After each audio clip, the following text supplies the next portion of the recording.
I met a man upon the road. He walked with mournful tread. Upon his back he carried a load of bulk and dread. He smiled at me politely, dropped his baggage to the ground. He said that he was selling something mighty and profound. I rolled my eyes in doubt and asked him with a taunt, "What could you be selling that I could really want?" His face grew dark and honest as he gave me his reply, "The object I am offering is surely worth your while. For this 1,000,000 men have died. They've yelled and bled and fought. For this they've searched the universe. Everywhere they've sought.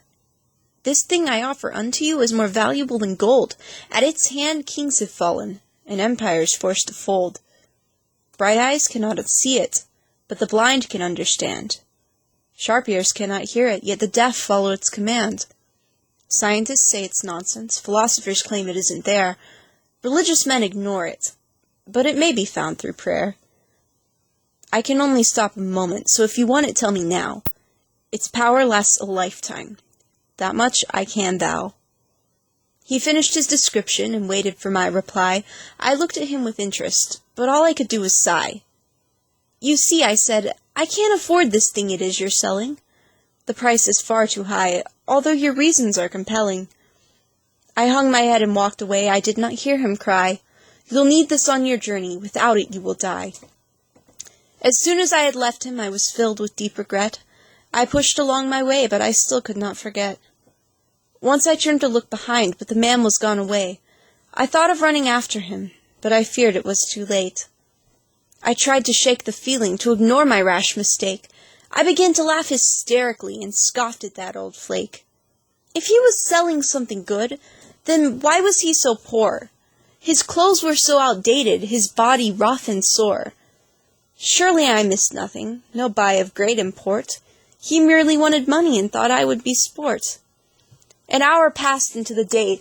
The thought had left my mind, when I came to a diverging road which led up a steep incline. I pondered for a moment the way that I should go, to the left or to the right. If only I could know.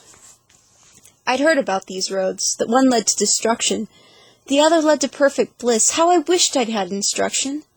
Then suddenly 2 bulky men came trotting up the road. They argued with a fire about where to take their load.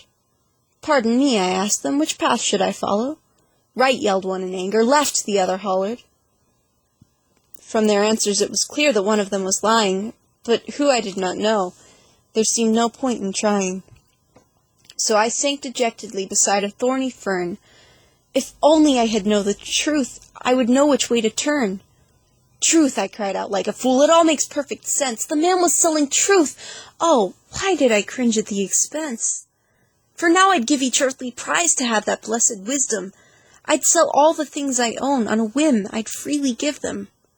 Truth," I sprang with wild eye. I came violently alive. "I need the truth," I screamed. "I need the truth if I am to survive."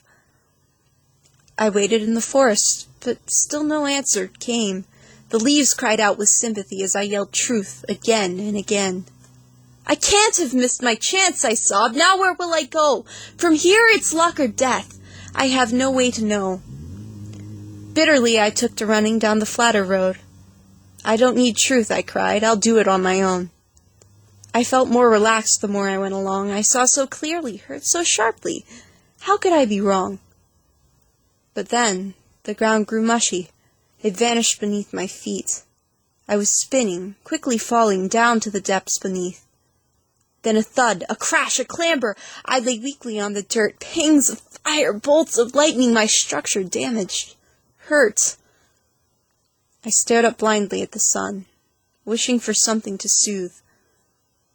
As my blood ran out, I whispered, "All I need is truth."